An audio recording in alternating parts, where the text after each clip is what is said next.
সাতক্ষীরায় আমাদের সহকর্মী আকরামুল ইসলাম অপেক্ষা করছেন। আমরা তো মাত্রই আকরাম সমুদ্র বন্দরে আসলে কি পরিস্থিতি সেটি জানছিলাম। কৃষি এবং ঘেরের উপরে এই ঘূর্ণিঝড়ের কেমন প্রভাব পড়তে পারে, বিশেষ করে চিংড়ির ঘেরে কি প্রভাব পড়তে পারে একটু জানাবেন।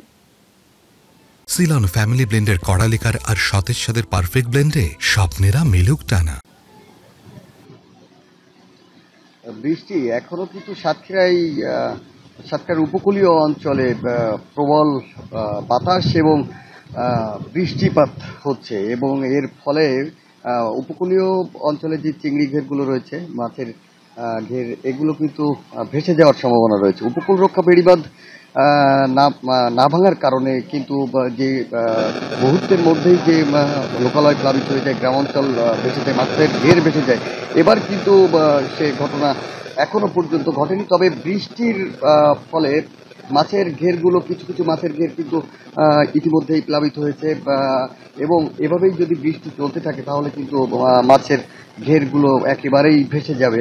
আবহাওয়া দপ্তর থেকে বলছে সারাদিনই কিন্তু এরকম বৃষ্টি থাকবে, ঝড়ো থাকবে এবং উপকূলের নদীতে কিন্তু পানির মাত্রাও বেশি থাকবে। তো সব মিলিয়ে যদি আর কৃষিতে যদিও এখন কৃষকের মাঠে ধানের নাই, সে কারণে ধানের ক্ষয়ক্ষতি হচ্ছে না, তবে কিছু ফসলের ক্ষয়ক্ষতি কিন্তু হয়েছে সবজি ক্ষেতের। তো সব মিলিয়ে নুসরাত, বৃষ্টি আপনাকে জানাতে চাই এখনো খুব বড় ধরনের ক্ষয়ক্ষতির সম্ভাবনা আর মতো ঘটনা ঘটেনি। তবে এভাবে বৃষ্টিপাত চলতে থাকলে কিন্তু মাছের ঘের এবং ফসলের জমির ব্যাপকভাবে ক্ষয়ক্ষতির সম্ভাবনা রয়েছে। বৃষ্টি এখান থেকে দেখে মনে হচ্ছে যে এখনই ঘের যে সেটি তলিয়ে গেছে। ধন্যবাদ, আপনি বিস্তারিত জানাচ্ছিলেন আকরাম।